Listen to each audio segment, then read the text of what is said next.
பரிமாறிப்பார். உன் பாவத்தை யார் சுமந்து தீர்ப்பார்? ஆண்டவர் இயேசு கிறிஸ்து உன் பாவத்திற்காக சுமந்து தீர்க்கிறார். எல்லா உள்ளத்திலேயே நம்ம கஷ்டமா இருக்கிறோம், உபதிரவமா இருக்கிறோம், வியாதியமா இருக்கிறோம்.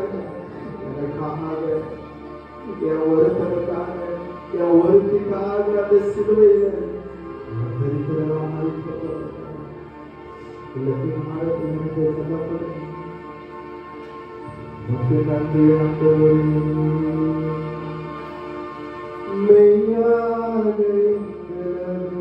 பாடுகளை ஏற்றுக்கொண்டு துக்கங்களை சுமந்து கொண்டே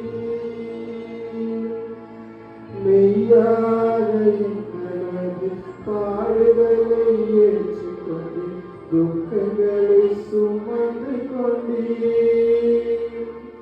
ஐயா துக்கங்களை சுமந்து கொண்டே ஐயா துக்கங்களை சுமந்து கொண்டே